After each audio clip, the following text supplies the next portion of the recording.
Welcome back to Running with Coach Tori. And Jeff. And we are bringing you the running news from the week, whether it is to entertain you on your long run or give you something to talk about with your running group. We've got you covered. And we are bringing the update about World Championships. It just ended, a few days ago? Yeah, Sunday. So we're only 2 days behind. Not too shabby. Got a lag. Can you hear me? Oh, I can, yeah. Okay, good. Yeah. So I don't know if you're kicking it over to me. Because the screen's a little fuzzy. I was like, oh, maybe everything's frozen. You can't hear me. I guess I did a bad segue. Was the World Championship update your first story? Do we want to talk about how I won $55? Yeah, let's start with your $55 win. You saw that came into your account, right? Woohoo! Yeah. So this was our 10 bets on the World Championships. I'll go down real quickly. On the men's 100, you had your choice of Noah Lyles or the field. You picked the field, and the field won. Nailed it. 200 meters, you had the same choice, and you picked Lyles in that one, and Lyles won the 200, so you won that one. In the 1,500 meters, that one was an upset. There was like a bunch of people in the finals that no one expected to win, and they did win. So your choice was Lauros, who was the favorite, or Ingebrigtsen, who was last year's champion, or 2 years ago's champion, and for the field, and you chose Lauros / Ingebrigtsen, and the field won. In the 5,000, the bet was whether the USA would get first or second place, and Cole Hocker delivered for you for the win. Woohoo. After he got knocked out of the 1,500 in a disqualification. In the pole vault, this is the last men's event. In the pole vault would Mondo set a world record? You said yes, and that was also a win for you. So you were 4 out of 5 on the men's side. And on the women's side, you were 3 out of 5, but your 3 were on the 100. You could have picked Alfred and Melissa Jefferson Wooden, or the field, and you picked the first, and Melissa Jefferson Wooden did win. In the 200, you had the same choice, and that one you chose the field. Bad choice, because Melissa Jefferson Wooden was that good this year, and she won it. In the 400, you could have had the field or Sydney McLaughlin. You picked Sydney, and Sydney won easily. In the 1,500, you could have had Faith Kipyegon or the field. You picked Faith, and she won. And then this is where you turned on America. Nikki Hills. You had your choice of whether Nikki Hills could make the top 5 or be outside the top 5. You said she would be outside the top 5, and she finished 5th inside the top 5. I know. 7 wins, 3 losses. You got $10 for every win, $5 for every loss. And so therefore you had $70 of wins. You lost $15. So a net 55, and it's been paid. My debts are cleared. Yay. I did pretty good. Yeah, yes, you did. Well, before we get into any other World Championship stuff, I'm going to jump to the Berlin Marathon, because my question to you was, what recording artist ran the Berlin Marathon? By the way, it's one of the marathon majors, was also this past weekend, the last day of the World Championships. Who ran that marathon in under 3 hours? Well, I do know what recording artist? Oh, you do know this one. I do. And it's so weird why I know this, because I listen to pop culture podcasts, and they were covering this in like their news things, because otherwise I would not have known this. It was Harry Styles. He ran under the name of like Stead something, right? Stead Sarandos. Yeah, which weird. happens to be Ted Sarandos is the CEO or the co-CEO of Netflix. Random. So he just added an S to the first name. That's it. Yeah, that's weird. That is weird. Yeah, that's impressive. I mean, but he's also like a young guy. You know what I mean? Like, I don't know what a regular young guy would run. I don't I know. mean, even as a young guy, I couldn't have run under 3 hours. I mean, so that's still impressive. That's his Yeah. second marathon. His first marathon, I think he was like 3.5 hours. So I think I have it somewhere where, yeah, he was 3:24 in the Tokyo Marathon earlier this year. So Now, I was wondering, like, did he run with security? Because I get that he ran under like a fake name, but like, I'm guessing people who like him recognize him. No, can you see him yeah, out they there? might. I mean, if you're wearing, I don't know, a baseball hat, and I don't know, would you recognize someone at a? I don't know. Yeah, especially if you don't know they're gonna be there. But like, he's got like a bunch of tattoos. Like, I feel like you and people go crazy over him. I feel like you would easily be like, oh my gosh, that's Harry Styles tattoo. I don't know. Maybe people aren't watching it like that. I don't know. I just feel like he should be running with security because he's like really famous, right? Yeah, so from the pictures I saw, unless they were also wearing outfits and Disguised. running a 3-hour marathon, True. then I didn't recognize any security looking guys with sunglasses and guns. Interesting. Well, but yeah, I mean, I just people, I like would imagine if they see him finish, like they're gonna like maul him at the end. I don't know. Maybe not, but good for him. I mean, that's Yeah, no, speedy. that's impressive. I'm impressed. What shoes did he wear? Do you believe? I know the answer. He Saucony. One of the Saucony carbon fiber. No, No, he ran in the brand Nike did he? Alpha, He doesn't strike me as a Nike guy. Alpha Fly. Yeah, I mean it's yeah, agreed. I would have said something else. Like probably a choice of 10 different ones, but probably the most famous one right now still is the Nike Alpha Fly, right? I mean that's probably the most, Yeah, and it might be one of the best. you think? Yeah, I mean, I mean, it's hard to tell, right? Because all the elite athletes are either sponsored by like Nike or Adidas, and they're all wearing the sponsored shoes. So, uh, if it wasn't for the sponsorship, I'd say yes, it's the best because I see all the elite athletes wearing it, but they're wearing it because they're sponsored by them. So it's really Right. hard to tell. That's true. Yeah. Hmm. Well, But good anyway, for that was him. impressive. Yeah. So the winner of the marathon, of the Berlin Marathon, Siwa, Sawe, Yeah. Sawi. Anyway, he was trying to break the world record, which is 2 hours and 35 seconds. And he was on pace at the halfway mark. He was at 60 19. Right? So he was looking strong for the world record. Right, so he was at 60:16. Sorry. So if you doubled that, he would be at 2 hours and 32 seconds, beating the world record by 3 seconds. But it was actually one of the hottest days in history of this marathon. So um, second half he slowed down a little bit. He was still at 2:02:16. Yeah. Still impressive. On the women's side, it was Rosemary Wanjiru. I'm sure I butchered that, but from Kenya, 2 hours and 21 minutes. Not an impressive time necessarily. The world record is what, 2:09, set Right. by the doping athlete, which we're not going to talk about. Yeah. So let's just forget that number. Maybe we'll go back to But 212. yeah, 2:12. I think someone ran 2:11 before. I mean, in between the 2:12, Oh, 2:11, and then 2:09. So yeah, it's in that same range. So 2:21 is not necessarily impressive, and also she's not a household name in the women's marathon right. either. So I don't think it was a stacked field. Is Anyway, that's Berlin the fastest major yeah. I think if you, I was thinking about typically? this earlier. If you look at the majors, the Chicago and Berlin are the ones that tend to be world record setting. Boston's very hilly. We all know, and then Sydney, as we just talked about a few weeks ago, is also very hilly, not conducive to setting a world record. I think London's also relatively flat, so it could also be one where there could be a record set. But that's probably it. The other ones are not necessarily conducive to speed. New York and Boston definitely not. Huh.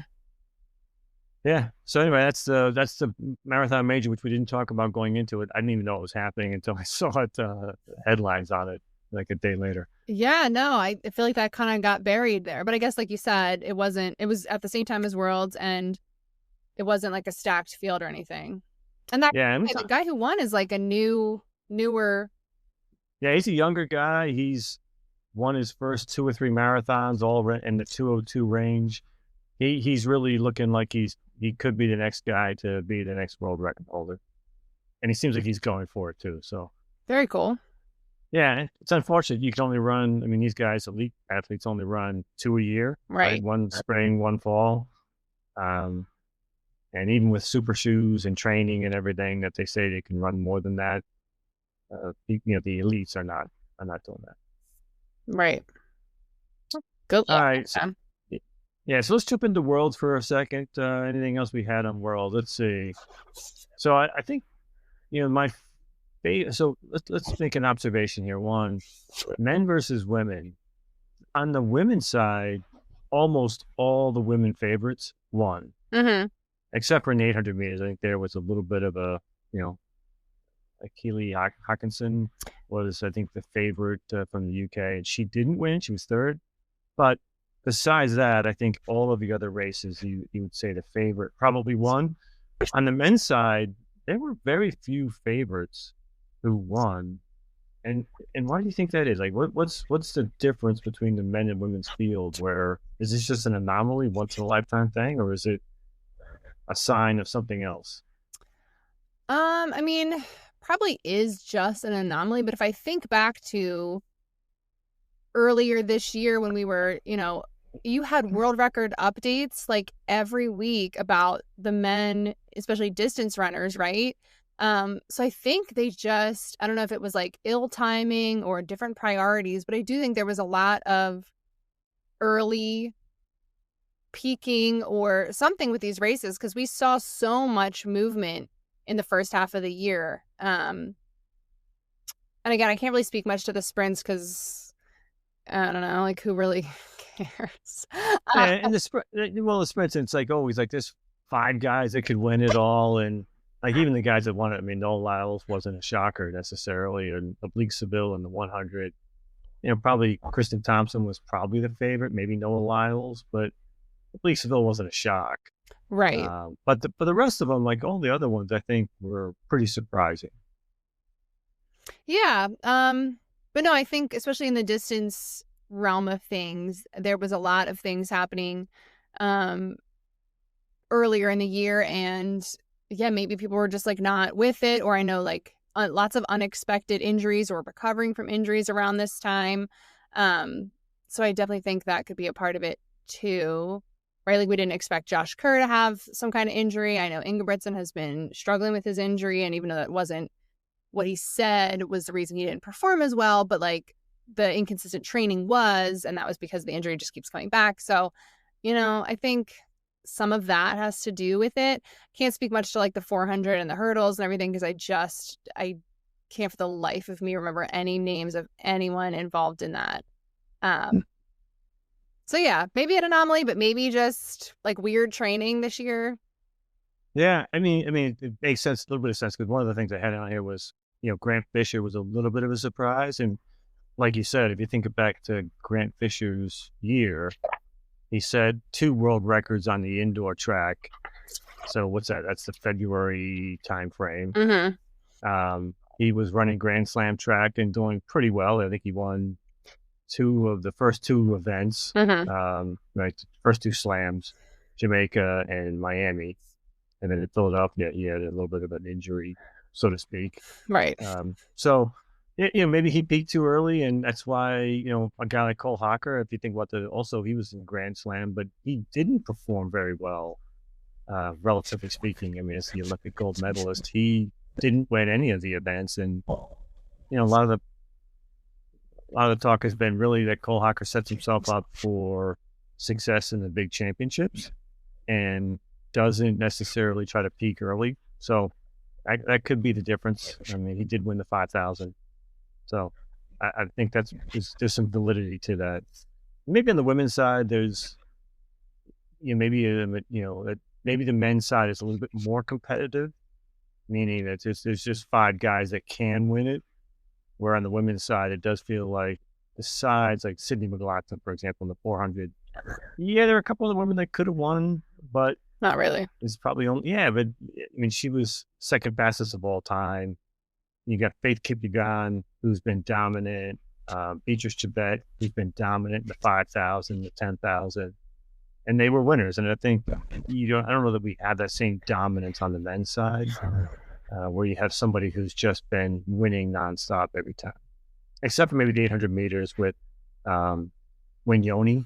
He's the 800 meter guy from Kenya. I think he only had one loss in the last couple of years, and he won the 800 meter world record or the world title. Oh wow. Yeah, I get lost on some of these guys sometimes. Yeah, he's not a household name, but he ran the Grand Slam track in Jamaica, and he's an 800 meter specialist, but he won the 1500 meter against the 1500 meter guy. So it's like that's the only reason he caught my eye. Like wow, this guy is amazing. Yeah. No, that definitely seems like it makes sense.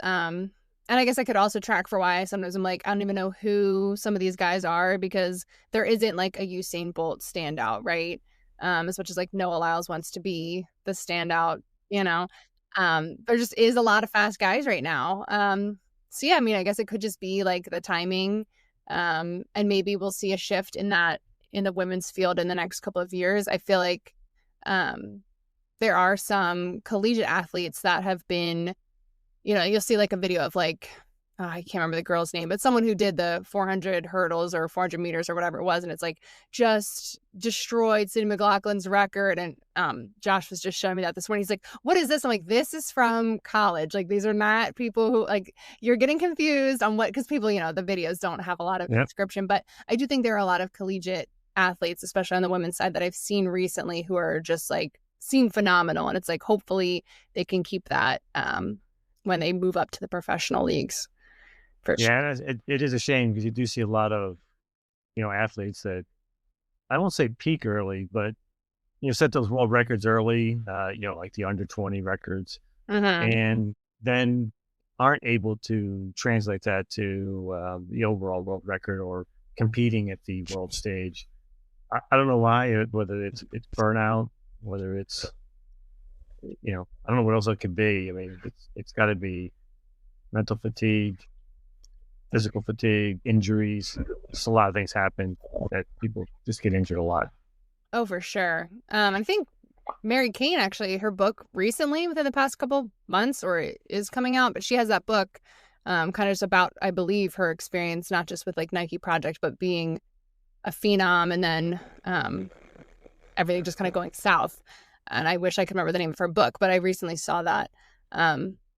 So that is just kind of another thing. She is one of the more famous ones that had that like sort of great potential and it didn't really come to fruition. And again, no fault of her own. It was just a lot of injuries, and that was overtraining or what it was that caused that. Certainly the Nike Project didn't help it. And isn't she the one who felt pressured to lose weight and, and obviously that does a lot of damage to a woman's physique and body to run at those paces, at that kind of training, while also at a calorie deficit, just damaging to the body. For sure. Let's see what else I just had on the world stuff. I mean, I think Ingebrigtsen not getting any medals, and he wasn't even really competitive. It was a bit surprising. I think the best race that I saw was Cole Hocker was in the 5,000, and maybe it was the fact that he got disqualified in the 1,500. His last lap was 52 seconds, which isn't necessarily fast for 400 meters. It's very fast. It's maybe the fastest in history for a race that was at that pace, because it was a quick pace 5,000. It wasn't one of these jog fest for the first 10 laps. So it was a legit pace, and he kicked it in at 52 seconds final lap, fastest of anyone in the field. And at least one of the articles I saw said the fastest of anyone in a race at that pace. Now, I don't know if anyone studied that thoroughly, but that was amazing. And you saw the field and how much ground he made up in that last lap, it certainly felt like it was the fastest one. So that was the most impressive Yeah, when one. I first Yeah, yeah, no, I said go go ahead. ahead. No, I was just gonna say when I first, because I pretty much watch things in clips at this point. When I first saw that clip and I saw where he was, and I think it showed like the last lap or 2 laps, and I was like, oh, this can't be the right one because he's so out, like not in the mix. I mean, he's like in the, luckily the field kind of all was together, but I'm like, he's so far back, he's gonna have to go outside and around everybody. I'm like, this can't be the right race that I'm watching. And then I was like, I'll just watch anyway. And then, I mean, it was really impressive. And then to like trust yourself, right? Yeah, Because I think that could be another scary thing of like when to make your move, especially when you're that far back. And then to be like, I have to know how well I can do this kick and trust that if anyone starts to try to go with me or go after me, that I can then hold them off. Um, so no, it speaks so much obviously to his physical performance, but like mentally, I think that must have been, I'm sure he's not the first time he's done those things, but like I can imagine that being a little nerve-wracking. oh yeah, no, absolutely. Kenny Bednarik. The other question I had for you was Kenny was second in 200 meters, fourth in the 100 meters. He was unbeatable at Grand Slam track, but on the world stage, he just seems like he just can't get over the hump. He doesn't have a single global world title or gold medal from anything, either Olympics or World Championships. Is Kenny ever going to win a gold in a global event? No. He's 26 years old, so he's not old. He's been around a long time. Um, So you're yeah, I'm gonna saying say no. You're no. saying not going to happen. Yeah, I'm gonna say not gonna happen. I think it's one of those things. It's like, it's obviously real life, but like it could be a story, right? Like just Kenny never can get the win. So it just feels like that is his narrative. But as you'd mentioned earlier, like the men's field is very competitive, and at any point, especially in the 100, we've seen this. It could be any of 4 guys, and like, yeah, it could be him someday. But I don't know. I feel like it might not be. I mean, he's only 26, but I feel like sprinting age, you're older earlier than if you were like a longer distance person. Um, but yeah, he was unbeatable, and he seemed just like a. It wasn't like, okay, there's no competition at Grand Slam, right? So I think he has it in him, but I'm gonna guess that's not happening. Yeah. Yeah, he seems like such a nice guy. You don't see any terrible stories like you do see like Fred Curley. He's not Mm-hmm. obnoxious like Noah Lyles, again, my opinion. Yeah.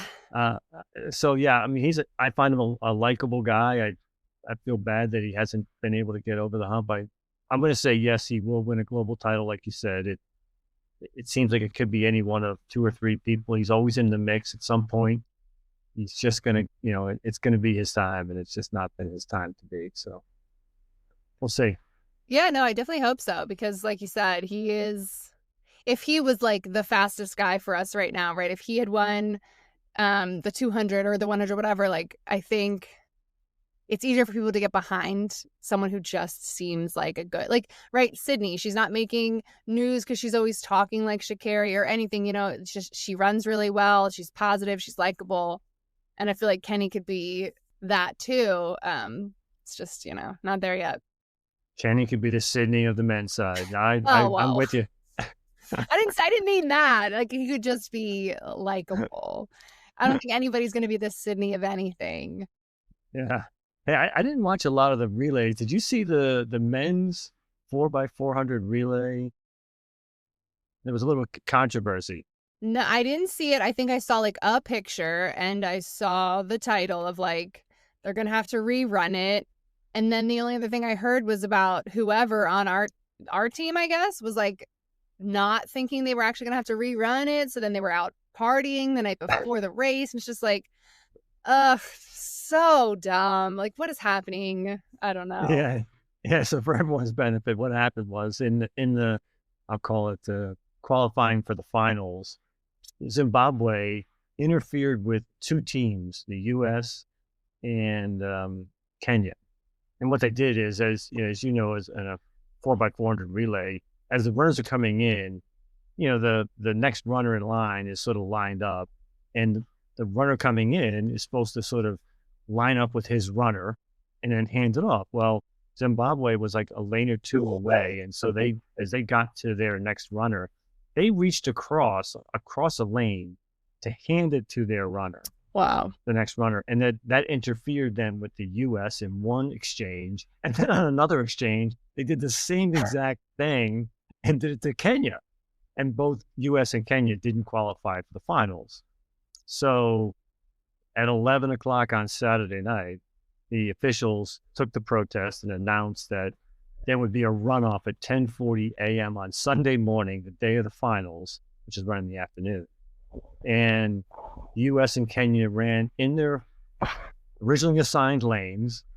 So they had to run in their originally assigned lanes for the first, whatever the hell it is, first lap and a half. And the winner of that would go to the finals, and it would be an additive team. So instead of 8 teams in the finals, there was 9 teams in the finals because there was 9 lanes. So we were in lane 1, and we did come back in. Actually, we didn't come back and win the finals. We actually came back and finished second to, guess who? Jamaica. A team you won't guess. Oh. You won't guess. Botswana. Oh, right. I didn't even read this. Yes. Yes, Botswana. You could have picked any country in the world, and I wouldn't have gotten Botswana as one of the best 400-meter talented teams in the world. They had 3 guys in the open 400 finals. So in the finals, there's nine individuals from the world. 3 of them were from Botswana. Oh, wow. Yeah. I mean, I gotta be either, I don't know what, what could be going on there? How could you have 3 of the best 400-meter people in the world being from a country that's really small, Botswana? Maybe, their middle distance long sprint coach is just phenomenal, and that's all they know how to train, Yeah. I mean, people on the inside were like, weren't shocked necessarily. I was a little bit surprised, but yeah. Again, I was surprised. I was a little bit shocked that they won the gold. But yeah, again, amazing. It was a great race. The actually Botswana team, the Open 400 champ, came from behind and beat Rai Benjamin in the final lap. So in the final lap, the U.S. had about a 5-meter lead going into the final lap, and the Open 400 runner from Botswana passed Rai Benjamin. Rai Benjamin's a 400-meter hurdler, so he's not necessarily an Open 400 guy, but I'm sure he doesn't feel great that he got caught past at the final. Like the final 2 meters is when he got past. Right. Devastating. Anyway, that was the last big event. Again, it was a successful World Championships. I thought USA, most medals. One country wasn't there. Can you guess what country wasn't there? There was like 186 countries there. What country was not there? A very large country. Is Russia still not allowed to come to stuff? Russia is still banned. That's crazy. It is crazy. I'm thinking, are they banned because of their doping scandal from the Sochi Olympics where they were doing urine tests? This is the one that was actually in Russia. That was also a book that was written about that when there was a pretty big scandal where they were cheating on the doping tests. And but no, it was actually the invasion of Ukraine. They're still banned because of that one. Oh, okay. I was gonna say it was doping, but that's how much I guess I just assumed. No, I assumed the same. That's where I first went to, and then I'm like looked it up. I'm like, no, they're banned from a lot of the international events because of the invasion of Ukraine. Oh wow! So until there's a settlement of that, supposedly they're still banned. They're still banned from the Winter Olympics that are coming up in 2 years. Oh wow! Yeah, is that in the year. U.S. too? The Winter Olympics? No, I don't know where the Winter Olympics are, but they're not in the U.S. Oh. Rest of world.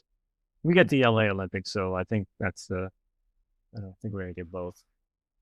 Yeah, that's how much I don't remember how the Olympics works, I guess. No, I mean, it happens. I mean, I think it does happen that you can get, bigger countries can get them both, and we've had winter and summer at various times, but just now I don't know where it is. I should know that answer. I could look it up. I'm not going to. Is that it on the news? That's it on the news front. All right. Well, we have a little bit of time. We'll do a couple more of the fake or real, fact or fiction questions. And remember, these are generated by our third co-host, ChatGPT, who every day I become less and less faithful in its ability to do anything good. I feel like it's just always getting stuff wrong now. So these probably reflect that a little bit. So you're just going to tell me if this is a real fact or not. You don't have to tell me what the real fact would be to make it, or what would have to make it real. All right, number 1. Eliud Kipchoge eats 3 whole pizzas the night before every marathon. False. Right. While he does, oh, go ahead. No. Yeah, like obviously no, right? Like this is so I'm gonna have to do something else to come up with these next time. But it says while he does carb load, he doesn't eat that. Obviously, he doesn't eat that. And I mean, I know that he talks about like eating oatmeal in the morning, but like he is still like I don't think he's gonna be eating like American yucky food before a race. That's just like irresponsible. I guess he could be eating Italian pizzas. Never mind, but still seems irresponsible. The Boston Marathon once experimented with rollerblading division. I think you asked me this one. Did I? I think you did, and the answer was no. That would seem too dangerous, and lawsuits would be pending. Correct. But I feel like that's like kind of on the same lines of like those robot races, right? Don't the robots have? Oh no, they don't have wheels. Now they have to run like humans. Oh, okay. Yeah, I guess I was picturing them on like wheels, but no, I guess they are running like people. That's crazy. There's a marathon held entirely underground in New York subway tunnels. We talked about underground race in the mines of somewhere in like Serbia, but I did not recall there being one in the.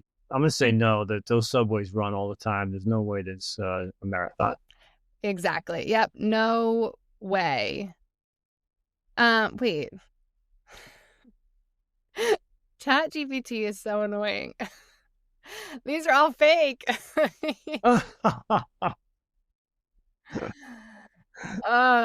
game I guess sucks. yeah. What's your next one? I can get this one right. Yeah. Well, I guess we can just laugh at what ChatGPT thinks this should be like. What is the world record for this? Well, it says the world record for the slowest marathon ever is 26 days. What do you think Guinness recognizes as the slowest? Yeah, well, obviously the answer is false, but Right. a mile a day, yeah, you can do slower than that. Anyone can do slower than that. How could you get the slowest marathon? So, right. No, Guinness recognizes a 20+ hour marathon as the slowest. But I saw an article forever ago about this guy, and I can't remember where he's from. But he had started a marathon at I don't know if it was the Olympics or whatever. And then he just like never finished. And then he signed up like 30 years later to the same marathon and finished it. And it was like the joke of like it took him, 30 years to finish the marathon. But I don't remember the guy or where he was from. And obviously like that's not real. You know what I mean? Let's see. There's a half marathon where runners also eat a full burrito at every mile marker. We know it's fake, but what are the most common food races that you know of? Donuts. Donuts or beer miles? I don't know about half marathons, though. That seems like a lot. Look, Yeah. near us, they do a pizza one and they do a taco one, too. Have you ever done one? You have to eat a taco a mile? What's the requirement? I think they're all a mile race and you do it every 400 meters. Oh, okay. You do it like on a track. Mm-hmm. Oh, okay. I've never done a food race. We should try one. We talked about trying to do an interesting race, and Yeah. Then someone had a heart issue. Ugh, I know. How annoying. Inconvenient, for sure. By the way, what's the update on your heart issue? Well, let's see. Like, nothing much. No shade to medical doctors, but they're like failing me in this current climate. Um, yeah, it was kind of like we did most of what we could do. Maybe try a heart monitor, but since you don't have insurance, it's not that important to do it right now. So yeah, like I was just like, that feels like a crap answer to me. So then, once you don't get the answers you want from like a real doctor, you start seeking answers elsewhere.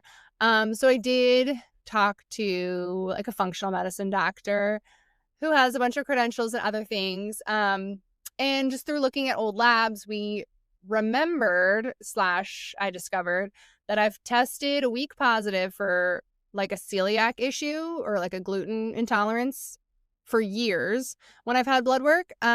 So one of the suggestions was to try taking that out to see if that's just kind of stressing the system a little bit too much and see how that goes. I mean, obviously there was like more conversation.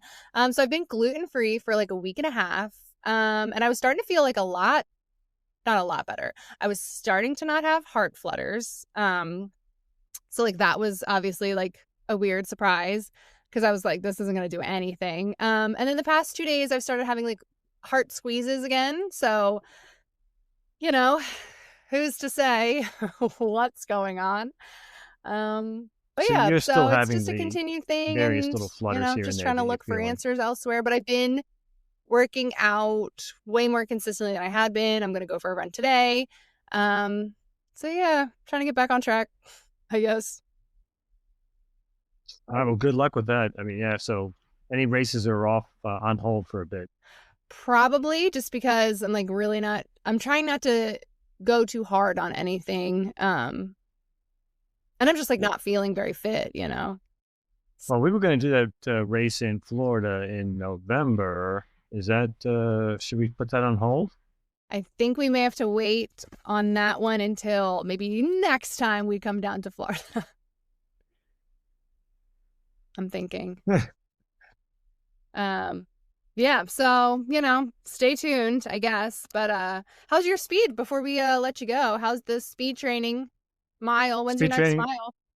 mile? My next official mile will be in 2 weeks. I did do a mile on treadmill yesterday at 7-minute pace. Okay. So as part of my speed day, I did just 1 mile at that pace, along with some 400s and half miles as well in there. So yeah, no, I'm feeling good. I was trying to figure out whether the treadmill really replicated real life. So it seems like it's pretty close because it was hard to maintain that pace. So, which is almost consistent with what I did outdoors. So I feel like I'm going to keep testing that just to see if the treadmill is close. It was at a 1% incline.